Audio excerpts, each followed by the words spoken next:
We have risen from the ashes to school the masses. Hello everyone, welcome to another edition of the Scholars of Wrestling Show, episode 242. I'm your man behind the microphone, Scholar Jeff. To my right is the current reigning, defending Scholars of Wrestling champion, Scholar Tarek. How's it going tonight, sir? All is going very well, fool. It's just a glorious occasion. It's not just the Scholars of Wrestling champion. It is the Scholars of Wrestling champion who will be taking the championship belt with me to WrestleMania, baby. Woo! Expect a lot of pictures of me holding this beautiful title up while pointing at the WrestleMania stage, because I don't think they really will have a sign to point to. Hey, you're considering you're going to be there, you do whatever you like with that, because I know you're going to carry it with dignity and honor. Of course. I carry... Whether or not you come back with it is another thing entirely. Not just the championship, but the good name that is the Scholars of Wrestling. Yes, and you know what? I'm okay with that, because at this point, I'm just glad I'm not dead. Yeah. Okay. Viruses and infections are nothing to scoff at, kids. Okay. I see what you did there. Yeah. Yes, I was teetering on the edge of miserableness and death, so... You can thank Brian for that one.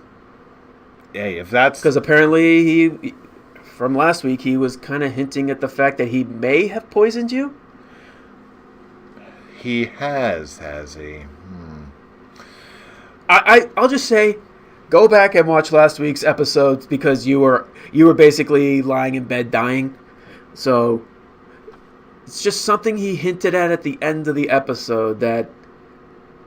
I'll just put it this way. I'm going to keep all my clear liquid away from him. If this is true, then... Why do you think he's not here this week? If this is true, then the battle for the Scholars of Wrestling Championship has just gone to new heights. But and I'm pretty much the Asuka in this, apparently. Because now it's you two starting the rivalry here. Am I the pretty one? Do you want to be the pretty one? Yes, I do want to be the pretty one. You want to be the pretty one or the badass one? Yes. They're two different people. You can't answer that. I want to be the pretty girl.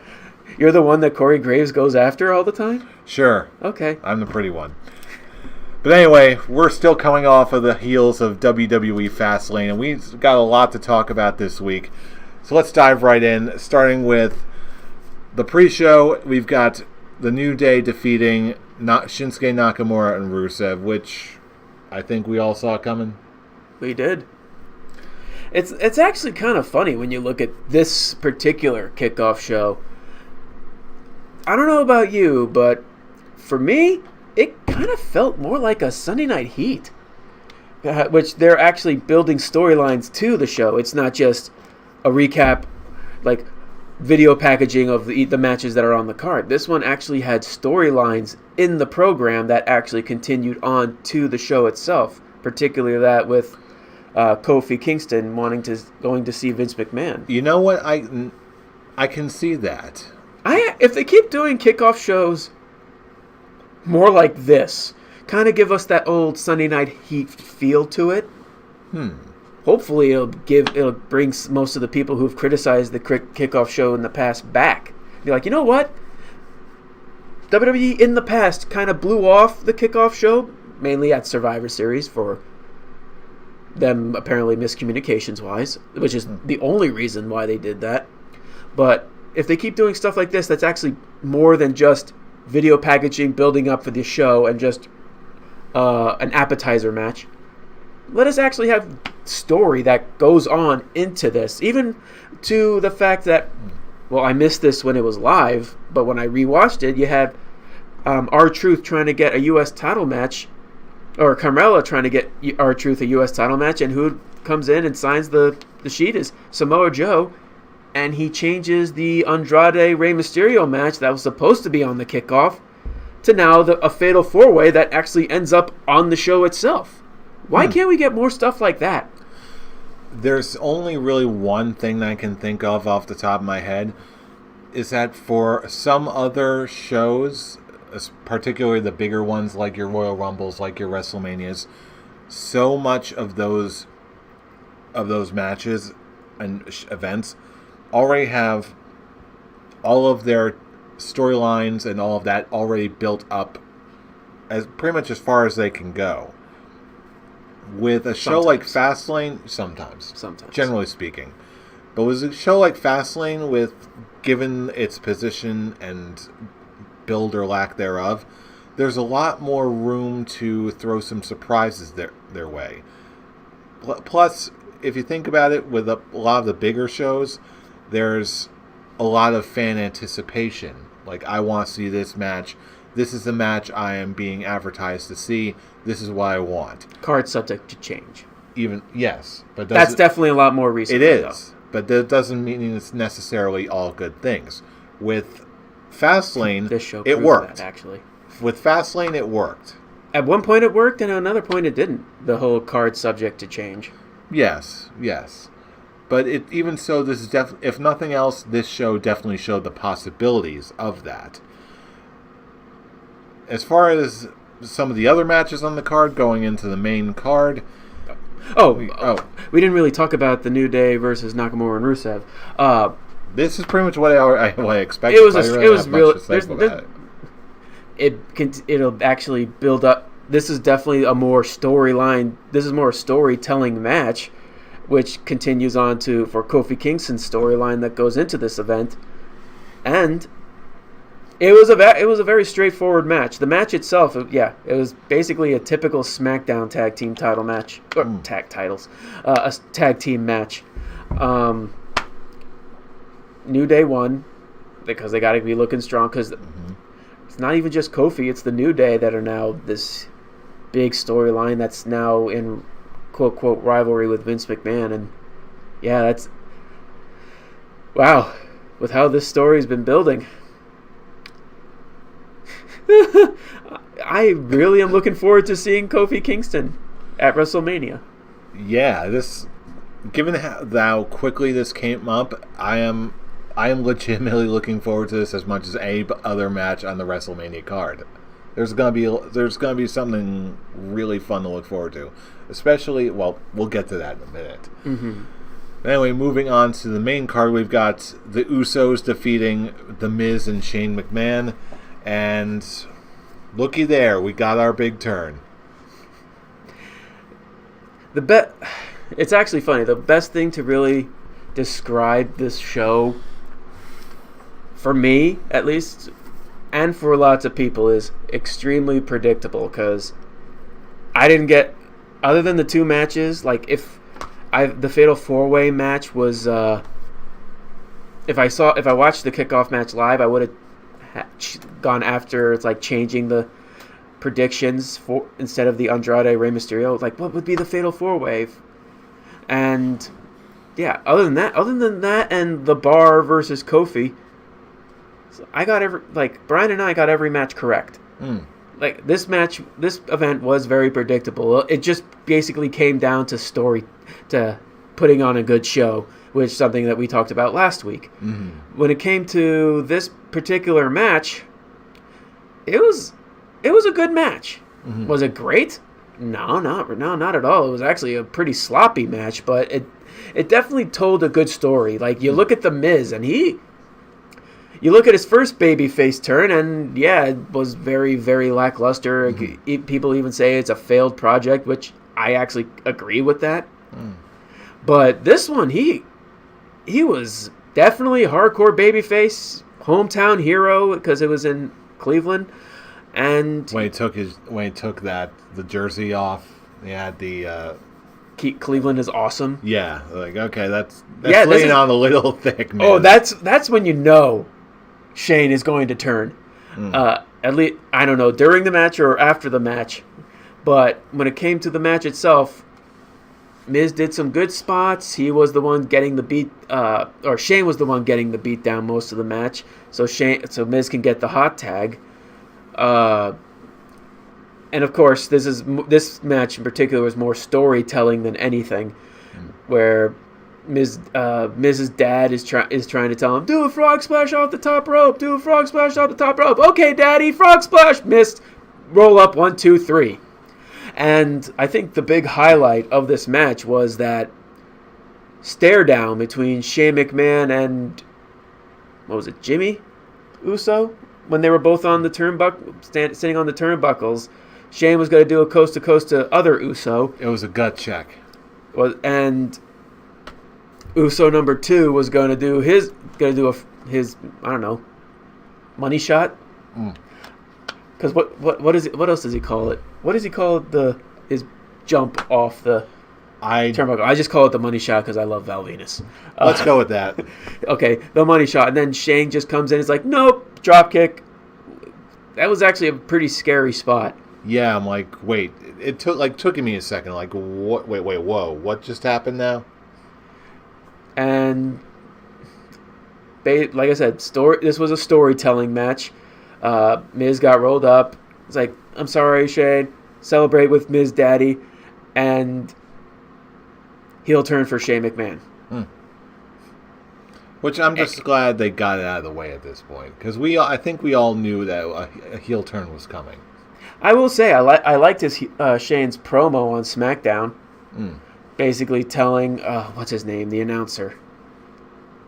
What is the SmackDown announcer's name? Oh, boy. I feel like I lost track of it after Tony Chimmel. Yeah, so did I. But yeah, he kept telling him, say, best in the world, Shane McMahon, with more feeling, with more passion behind it. He did it 3 times and just saying, the best in the world. The best in the world. The best in the world, Shane McMahon. And his typical heel promo is like, I'm tired of people teaming up with me just to leech off me, and that's what Miz was doing. So I'm not going to challenge him. I'm just going to say, you're having a match with me at Mania. See you at Mania. That was it. Now Usos are looking for tag team to face at Mania. And I think if Twitter is to be believed, I think we all know who it's going to be. I don't know what you're talking about. I have absolutely no idea. But anyway, that's beside the point. Looking elsewhere, speaking of Fire and Desire, we've got Asuka defeating Mandy Rose. I didn't say anything about Fire and Desire. But we're talking about the pretty one. You can't have your segue. That's a segue from the very beginning of the show. You can't segue from the beginning of the show and just say, speaking of which, from all the way back then. Sure you can. I just did it. Yeah, and it was very sad. I am not sad about it at all. Asuka beat Mandy Rose. Due to Mandy Rose tripping over the apron that Sonya Deville accidentally put up. And I have to admit, I knew that Asuka was going to beat Mandy Rose. That much is a given. I was a little surprised by them hinting that they're going to be breaking these two up. Especially given their showing during the women's tag elimination chamber match. Those two put in work. Typical Vince McMahon fashion. You finally bring us women's tag team titles, and what do? You break up an established tag team. Yay? Logic? Apparently, Vince McMahon logic, which is no logic at all. Boy. From what it's hinting at, I think, and then they continued this story on through SmackDown with Asuka beating Sonya Deville to Mandy Rose. I don't even know. This is weird because they obviously set it up to look like it's supposed to be unintentional accident at Fastlane, but when you have Mandy Rose pulling down the apron, and not even that, like, it's looked like it was an accident, like you just see her keep grabbing to pull it down.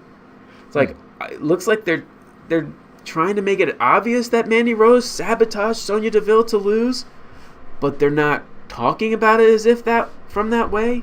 So what are you trying to tell me? What are you trying to tell me storyline wise? So as I hinted at earlier, between you and Brian, Asuka is kind of the third wheel in this Sonya Deville, Mandy Rose, SmackDown Women's title storyline. I think they're going to have another triple threat match for the SmackDown Women's Championship between Asuka, Sonya Deville, and Mandy Rose for WrestleMania. I think it's about as good as anything else you're going to get out of this. Better than the idea of having Lacey Evans versus Asuka at Mania. You know what? I take it all back. Lacey Evans versus Asuka at Mania. Book it. With zero build?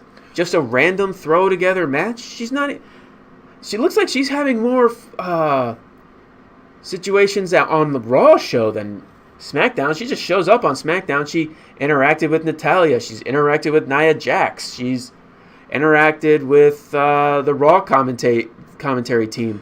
All I know is that Lacey Evans is a lady of class, and she deserves all the gold that she can get her hands on. So you're wanting Asuka to be 0-2 at WrestleMania? To Lacey Evans, maybe. Wow. And you're saying that. I'm just saying. I'm actually kind of shocked with that. We've got a world of possibilities in front of us. We've got weeks before WrestleMania. We can do any number of things. It's a magical world out there, Tarek. I'd rather have 2 established SmackDown superstars going after the SmackDown Women's Championship,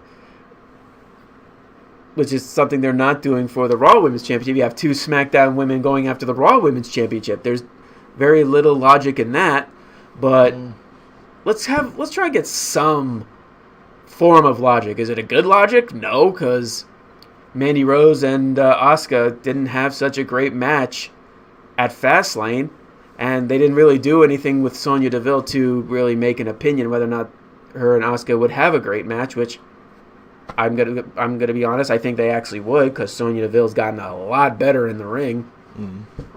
But the fact that the champion is basically the third wheel in the SmackDown Women's Championship storyline, not really a huge fan of that.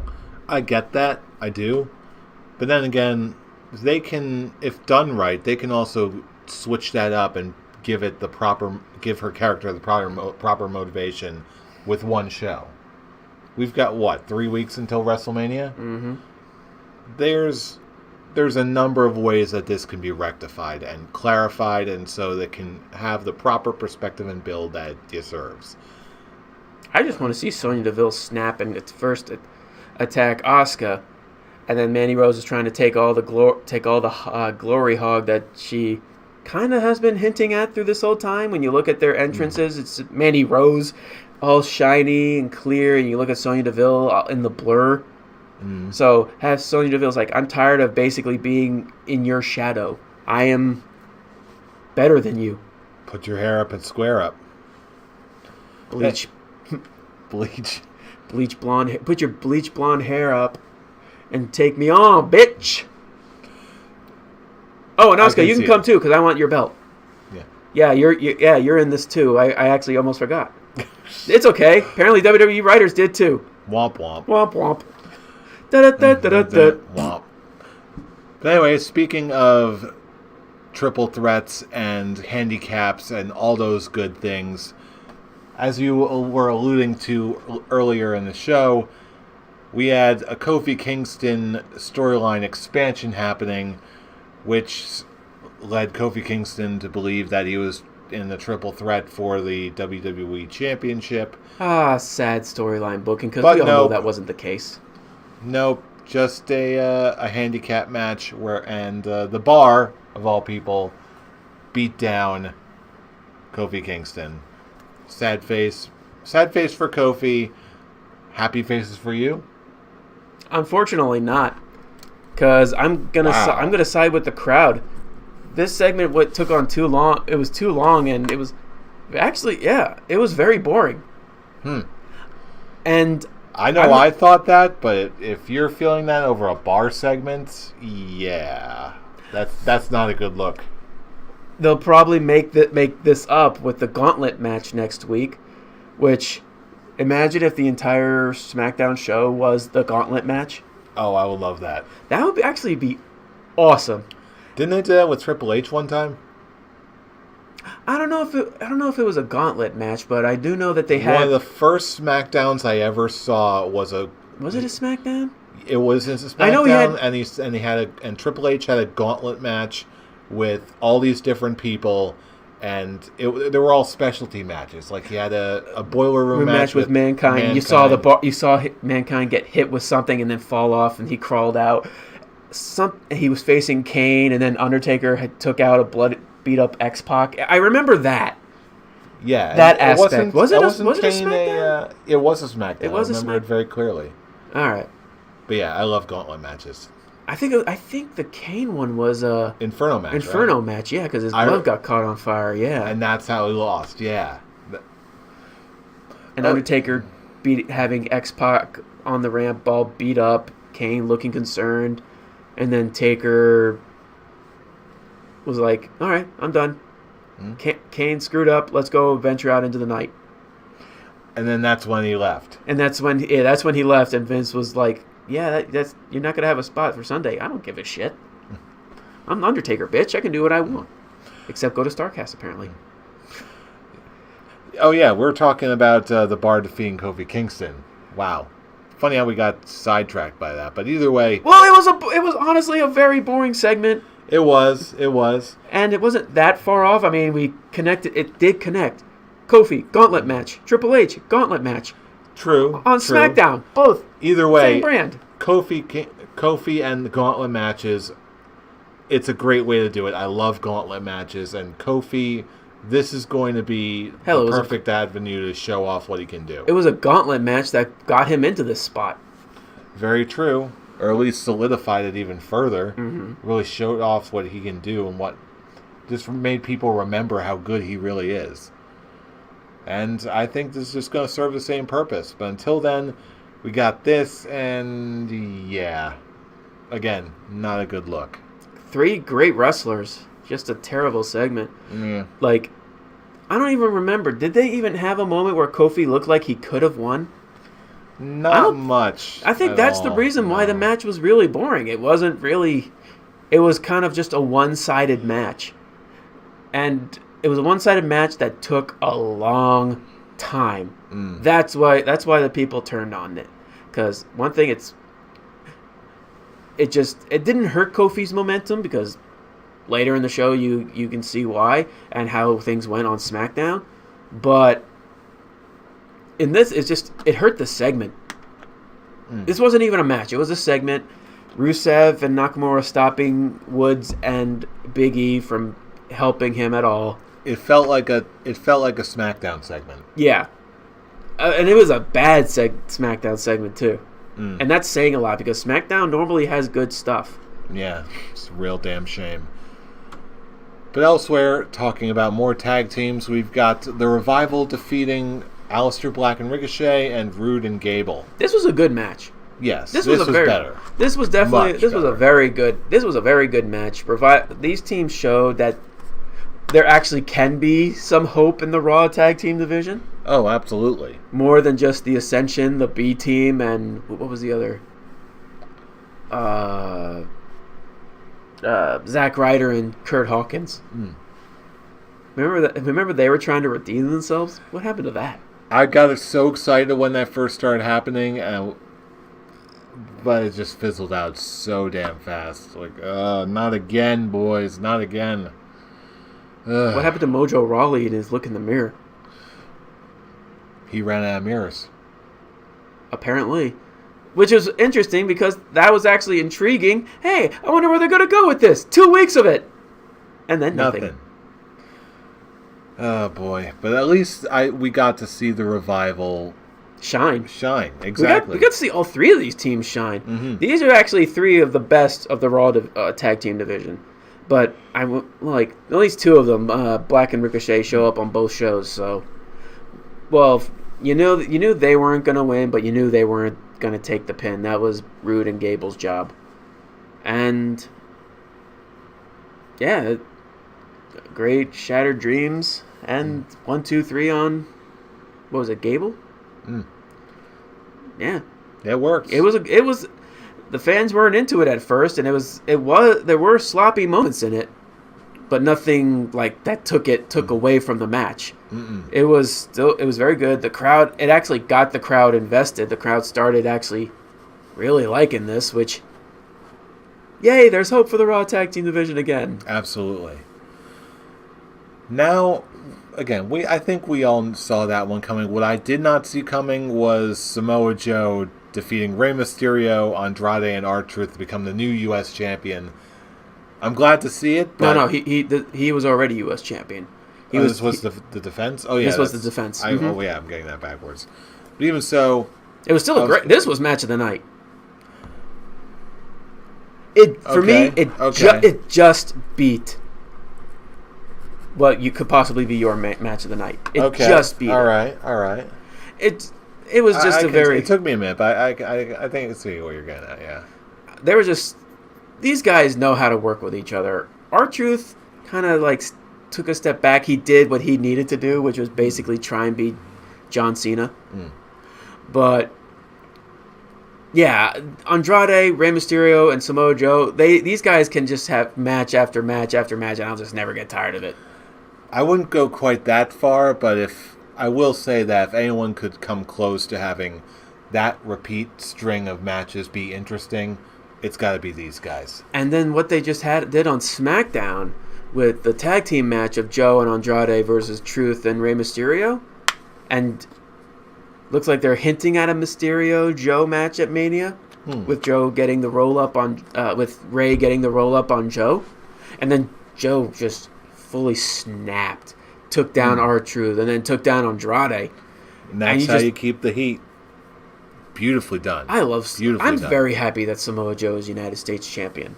He's one of those guys, like Nakamura was in Japan, that he can take a mid-card title and make it absolutely worth it and make it must-see TV without it being a tagline.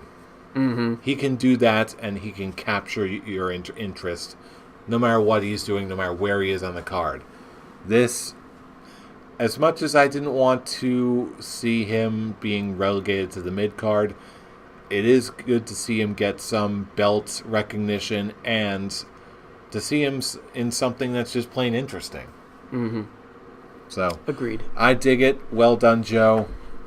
Can't wait to see what you do at WrestleMania. Joe. Finally, for yet another, it's just hitting me now how many tag team matches there are on this show. Boston Hug Connection. This isn't even the last one. Yeah, really. Boston Hug Connection defeated Nia Jax and Tamina to retain the Raw Women's Tag Team Championships. Period. Again, very predictable. But nothing jumped out at me at this match. I have the hardest time remembering anything that happened in this match. Just nothing happened in this match. That the result is what I expected. That's it. The only thing that really you can talk about was the interview that I think it was Charlie had with them about them being the underdogs. But I'm like, they're the champions. How can the champions be the underdog? Is it just because Tamina and Jax are big? They are large ladies. That is just typical WWE crap.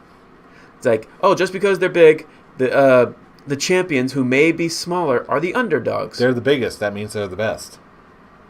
Apparently so, but at least in Vince McMahon's eyes. But in the rest of us, Tamina the best. She's never going to win a belt.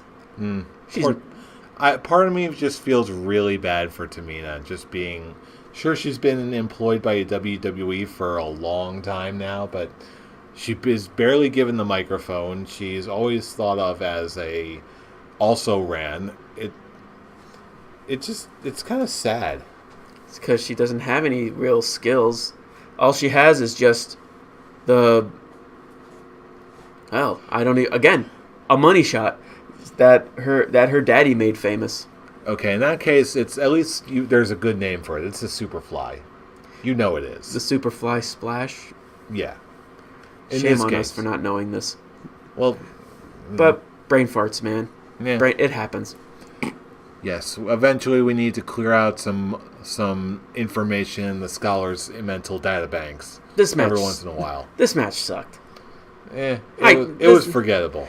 It wasn't good. This was just basically me. I was watching this. I'm just like, I'm not missing anything.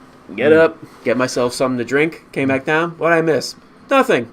Roll up. 1, 2, 3. Make some nachos. And then the main focus was the end segment of Jax and Tamina beating everyone up, including Beth Phoenix, which brings out Natalya, which even Natalya gets beat up. And now you're having the possibility of another triple threat tag team title match at Mania between Boston Hug Connection, Nia Jax and Tamina, and Beth Phoenix and Natalya. Yay? Yay? Is that... maybe. Yeah, there needs to be an establishment of some more ladies tag teams. Because right now, yes, Bayley and Sasha are absolutely deserving of that, but I feel like they could be building up more teams. Oh, they have teams. Just look at the Iconics. They're actually pulling Build up something the that I'm actually Iconics. they're actually doing something with them that I'm actually siding with them on. Bayley and Sasha Banks haven't been on SmackDown yet. They've been on Raw many times because they're Raw superstars. Understandable.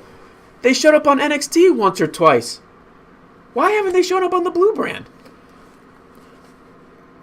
That's a very good question, come to think of it.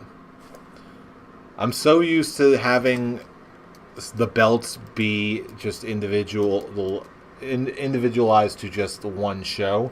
Now that we actually have one that's like both shows, that honestly didn't even occur to me. Or in their case, all three brands, because that's what Sasha Banks and Bayley said when they showed up on NXT. They're going to do it on all three shows. But so far, they've been showing up on 2 of those 3 shows. So, am I correct in guessing that you think that the Iconics could be the ones that they face going into WrestleMania? No, I said Nia Jax, Tamina, Natalya, and Beth Phoenix. All right. Would the Iconics try and get their way into it? You know what? Make it a fatal 4-way. Most people don't like the fact that this Mania is mainly multi contender matches, because multi-person matches. But you know what? I don't care. WWE has this great array of talent. Not all of them should be on the Andre the Giant Memorial Battle Royal. Yeah, really. There's so much room to do so many different things. Mix it up a little bit. But elsewhere, we also have the WWE Championship, and wouldn't you know it, Daniel Bryan retained against Kevin Owens and a returning Mustafa Ali. I actually felt bad for Mustafa Ali. Yeah. It's not his fault. He was just basically put in he was basically put in the Rey Mysterio position at Royal Rumble, where everyone was expecting Daniel Bryan, but it was Rey Mysterio. So it's not Kofi Kingston. Boo, boo. We want Kofi. I got to applaud these 3. All 3 guys are very talented enough to just shut the fans up and be like, "Oh yeah, these guys can put on a good match." Oh yeah, I forgot. And it really was a great. This was another one. This, like I said, the 4-way slightly beat this one. Just because I just love how. Well, one thing, I think the thing that took away from this match was the predictability. Like, I actually had no idea who could have won in that fatal 4-way. That's what made me so intrigued more, and I was just really going on for Joe to win. But for this one, I knew Bryan was going to win. The title match is Bryan versus Kofi, hopefully just one-on-one at Mania. The 2 big titles, just singles matches at Mania. If I was a betting man, I'd put money on it. And yeah, there's nothing really more else they can say. Of course, Mustafa Ali was the one that got pinned. I'm glad it's protecting Kevin Owens for when he's in a title match in the near future. He's a top contender. He's like, oh, he's lost so many times. He's lost already? Why would he go for it again? This one, he hasn't lost yet. He hasn't been pinned yet. So it's not out of the blue. So hey, Kofi Kingston versus Kevin Owens for the title in the near future. Okay. Daniel Bryan, Kevin Owens one-on-one, an actual one-on-one that we could have gotten, but card subject to change. Even so, this one was a very enjoyable match, and it was nice to see Mustafa Ali after a little break. It wasn't really a break. He got injured. Yeah, a break of showing up on TV. Yeah, but even so, it's one of those absence made the heart grow fonder, even though your name isn't Kofi kind of deals. But hey, it worked for me. I'll keep this train going until the inevitable showdown with Kofi. Speaking of inevitable showdowns, we had Becky Lynch defeating Charlotte Flair by DQ. Charlotte Flair. I don't think I didn't hear that. I'm getting sleepy. I'm a sleepy boy. So am I, but... I need a Ronda punch in the face. Was it a punch in the face, or I thought it was a punch in the gut? It was a punch. It was a Ronda punch. Ronda punch. Ronda punch. Yes. Ronda kick. Show me your moves. Yes. Yes. But I'll be Captain Falcon reference. Okay. Why not? Seriously. Why not? There was just something about this. Just I figured Becky Lynch was going to win somehow, but just the way we got there, where Ronda just showed up and just quick punch, boom. Brian and I had a big discussion with this on the prediction show. I knew it was going to be a disqualification. I should have just been like, I'm going to do it. It's going to be a DQ, and if I get it wrong, I lose a point, and if I get it right, I gain a point. But I didn't do that. I should have, because I knew. I'm like, you can't have Charlotte or Becky really get pinned in this, because it's obviously they're going to be in the title match. So neither of them can afford to take a pin. And Brian, he did put out a good argument. I even said it on the show. He said, well, the only way I can see it, really, is if, like, the referee gets knocked down, Ronda takes both of them out, and she just drags Becky's carcass over Charlotte's carcass. Honestly, I love the way they did this a lot more. Because the storyline up until that point was, with Ronda, it was, give me what I want. This is the way you're doing it is BS. Give me what I want, or I will take what I want. And that's exactly what she did. And to get what she wants, she just went up, just gave a quick... And you had to throw the match out, and she just had this look on her face like, yep, you got to throw it out. Job's done. We got it. There we go. Match is on. Most people are very upset that how Becky was just accepting of the win, but I'm like, you know what? Why the hell not? This is one of those cases where the way everyone played it off made it for me. Even if I don't remember quite as much of anything about the match itself, there's nothing to talk about. Do I love the finish. I really did.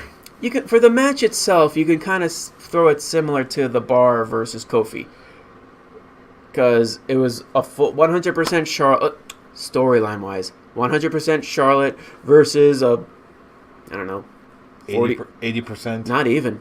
She's walking down with a crutch. But she's plucky babyface Becky. But it's still the fact that the only way Becky can really move around is if she had a crutch. So I'm going to say 40% Becky. That's pretty much what it was.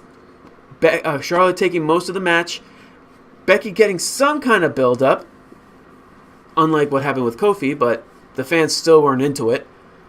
And then when Charlotte was about to hitting the figure four, about to go into the figure eight, oh, hi Ronda, boom, my belly, or punch, you punched me, DQ. Okay, I knew it was. It builds up so well, even if it did go down the way you think. Given what we all knew this match was, they basically made the best out of a middle of the story situation, and it's just a messy story. The way they did it, I couldn't help but enjoy it. I really, truly did. The entire story, the story of this event, the finish of this particular match, and how it's leading up to the next part of the story. It was just, I enjoyed it. And I'm getting what I want at WrestleMania, and that's the triple threat. Something I've wanted from the beginning. It's not. I'll tell you what. This is not something I wanted from the beginning. For the longest time, I said it. If all the hype is behind Becky Ronda, it should have been Becky Ronda. But because they chose to go in this way and they're building up the way it is, okay, now it's working for me. Now it's being portrayed in a way where it all makes sense. Honestly, it wasn't always supposed to be Becky Ronda. Originally, it was supposed to be Ronda Charlotte. That was the original plan, but then Becky got herself over huge. And as I said it last week, this is WWE basically like, you know what? I'm going to compromise for you. So because she's getting so big. I still want Charlotte because it's Charlotte Flair. She's had a spectacular couple of years. Woo, indeed. So here we go. I'm going to compromise for the fans. We're going to put Becky in this match. So we're going to make it a triple threat. So, granted, the way they could have made the story that could have made this a triple threat could have been a lot better. But I'm glad that it ended up a triple threat. And I look at most of the fans just as basically just a bunch of butthurt crybabies. Yeah, I admit I was not sold on the idea of trying to force Charlotte into this kind of storyline, the one that's where all the heat and momentum was. But with the way this has progressed, it's not just biding time until Becky and Ronda throw down. The storyline seemed natural. It was progressing at a good pace, and it makes sense why everyone is there. My mind has been changed. I said it with Brian. The only thing that they should have added to this is the fact Charlotte should have made the argument that Becky was not supposed to be in the Rumble match at all. Why? When did it become Fit Finley's call to put her in this match? And then you have Vince McMahon agreeing with first Triple H. It's like, okay, you made that argument. It doesn't matter. The result is still going to be Becky. The result is still Becky Lynch. And then you have Vince going, she's absolutely right. Becky had her chance at the title, and she tapped out. She wasn't supposed to be in the Royal Rumble. So now, I as Vince McMahon officially declare Charlotte the winner, and then have Becky re-earn herself into this. Just add that little detail. I think that would have made the story flow a lot more than just suspensions and doctor's notes and. Yeah, it was a mess. Some time to hit its stride. Wasn't always the best, but I like where we're at right now. Where we're at right now, yes, I like it. Yes, but just the build to make it the triple threat could have been a lot more sleek. Fair enough. And now that brings us to our main event of the Shield, supposedly for the last time, defeating the team of Baron Corbin, Bobby Lashley, and Drew McIntyre. This one was just feel-good city all around, but it didn't start that way. It was basically typical. It felt like a Raw match, just a typical Raw, just a TV show match, and then the second half was the feel-good Shield moment. Or series of Shield moments. Ooh, excuse me. Yeah, the second half was 10 times better than the first half. The Shield doing all their stick and putting Drew McIntyre through the announce table and doing the triple powerbomb onto Baron Corbin to get the win and basically end the show on a positive note. It was really what they did on Raw, which. Of course, because the end of the Shield, it was such a lackluster farewell address. Yeah, it didn't even feel like a farewell address. It's just like, oh yeah, we won. I'm gonna look for a singles match. Seth is gonna go after the Universal title, and Dean's gonna do whatever he wants.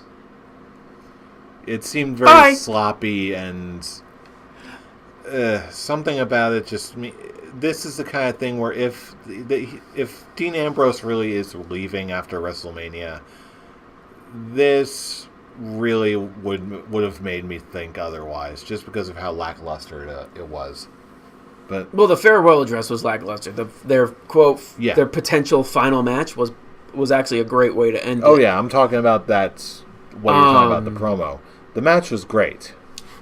For continuing what's going on Raw. When they hinting at Baron Corbin versus Roman Reigns, which I hope is not the match at Mania. I really don't want to see Baron Corbin versus Roman Reigns at Mania. I want to see Drew McIntyre versus Roman Reigns at WrestleMania. That's actually the better match, and they kind of hinted at that with Drew McIntyre attacking Roman Reigns before that singles match, and him completely annihilating Dean Ambrose to end the show. which people are thinking, is this how they're writing Dean Ambrose off TV? I wouldn't quite go that far. I'm not convinced yet. It would be a good way, just to show the dominance of Drew McIntyre. And basically Dean Ambrose getting taken out by something that he's known for, just an all-out street fight, makes sense. But is this really the last we'll probably see of Dean Ambrose? I doubt it. I doubt it too. A part of me feels like they're going to triple powerbomb Brock Lesnar, but that's just fantasy booking on my end. But when it comes to I don't want to see Baron Corbin versus Roman Reigns at Mania. I want to see Drew versus Roman Reigns because we know that that's actually going to be an awesome match compared to the first one. There's one thing and one thing only that's giving me a little bit of pause right now. And that is, because it's so soon after Roman is coming back, they're going to want to rig him up with some wins. And when it comes down to the inevitable Roman versus Drew McIntyre match, I would want Drew McIntyre to win that match and be totally elevated. Because I feel like if they were to pull the trigger on it now, there's too good of a chance that they would want to just put Roman over by default. And that's not what I want to see happen. I just want a good match at Mania. I feel like if they continue this dominance that Drew has started showing on Raw, I feel like, and just putting out a hard-fought battle, I guess, like, something similar to Triple H and Shawn Michaels to the point where Roman can barely get his arm over Drew. They put in such a big battle. Like, it puts Drew over without winning the match. And so it's obviously won't be the last we see these two fight each other. We're going to see them fight for the title in the near future. That type of ordeal. It's just, okay. If it's WrestleMania, it's pretty much the best going at it. Baron Corbin is not the best. Not by a long shot. He may be being booked as like the leader of this small group of heels of him, Drew McIntyre, and Bobby Lashley, which I think it's going to be Bobby Lashley versus Demon Finn Balor for the Intercontinental Championship at Mania. That will be fun. That is going to be great. But the fact that it's the whole thing of Drew McIntyre being booked as a lackey for Baron Corbin, and especially Baron Corbin, who is not anywhere near the point where he should be the leader. He's just the leader for storylines. When it comes to basically putting on great matches in the ring, you can't think of a single Baron Corbin match that is worth. It's like, now that is a match I would watch multiple times. Which I know if we get Drew McIntyre versus Roman Reigns at Mania, that would be a match that I can go back and be like, you know what? That is a match worth watching again. A WrestleMania match that's worth watching again.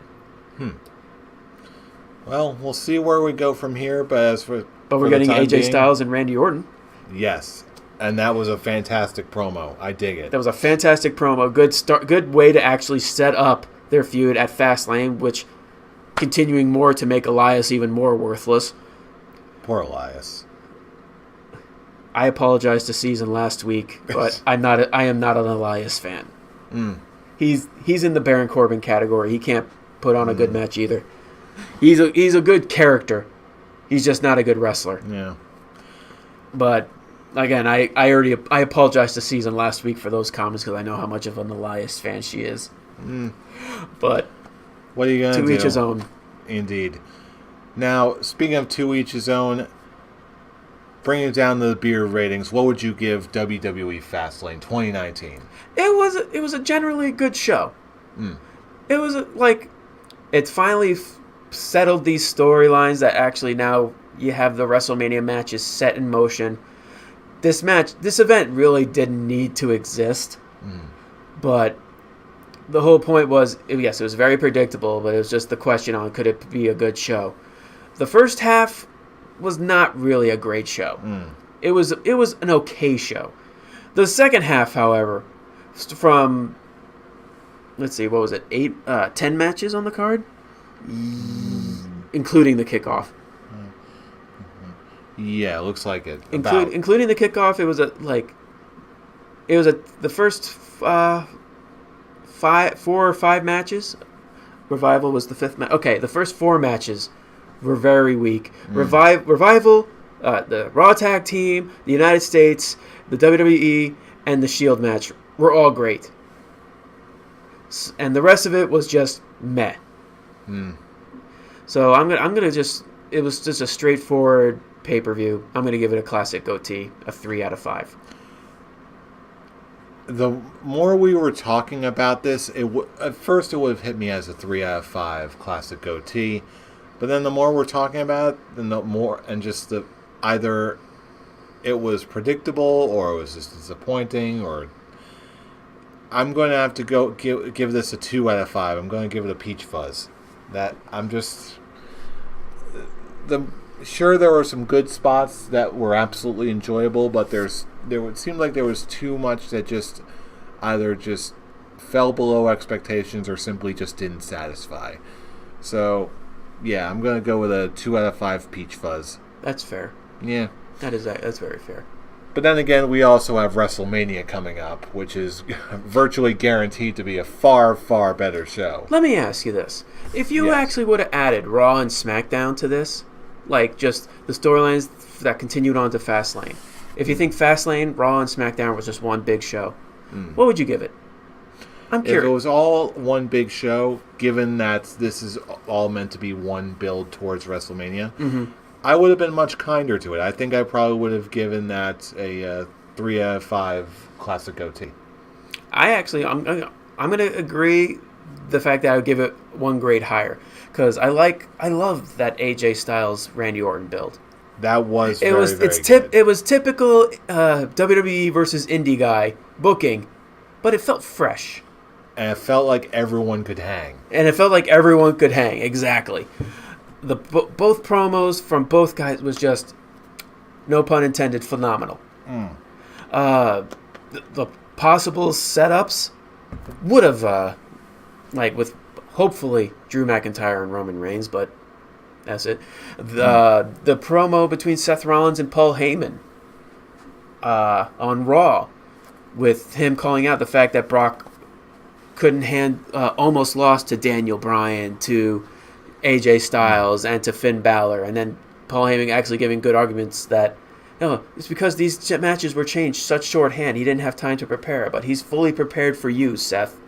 I liked storytelling like that. So if I did add the shows, it would have been the whole week. I'm just gonna say it. The whole week is a 4 out of 5 full beard. I'll buy that. But just for Fastlane itself, it's a classic goatee. I'll buy that. But all I know is that the build for I'll just end this with the build for WrestleMania is actually starting to fill out very well for me, and it's going to be a fun event to go to. Yes, I definitely want to see at least what they can do on SmackDown and see what they end up doing with the Gauntlet match. Exactly, with the Gauntlet match, exactly. I'm sure they're going to have something plenty good for us on Monday Night Raw as well. But for now we're turning it over to you. We've already heard what we think. Now we want to hear what you think. What score would you give Fastlane? What do you think of the build going into WrestleMania this year? We want to know from all of you. So, as always, pick your poison, pick your medium. Find us on Facebook. Leave us a comment there. Check us out on YouTube. What, you never heard that phrase before? No. It's just funny that you use that with Brian not being here. Use those words. Freudian slip, I guess. Sure. You're on just YouTube. Subtle hints that you're just like, Brian, I'm coming for you. YouTube, you know what to do. You got every other channel. You know what to do. Leave us a comment, subscribe, like, etc., etc. And, of course, if you just want to join the conversation yourself, you can join us on Twitter, starting with our main page, @ScholarsOW. And you can also join us in the conversation in a more personal manner on our personal Twitter accounts. Fool, where can they reach you? You can reach me at the Avataric. You can reach Scholar Brian, the traitor, at Atomic Beanpole, and you can reach me at I'm Robbie Rage. Am I going to have to sit between you two again? No, of course not. We will be behaving on the next show. Whether or not I'm lying is, well, you're just going to have to see next week. So join us next week, because you know who we are. We are the Scholars of Wrestling, and you have just been schooled. You're welcome. See you all next week.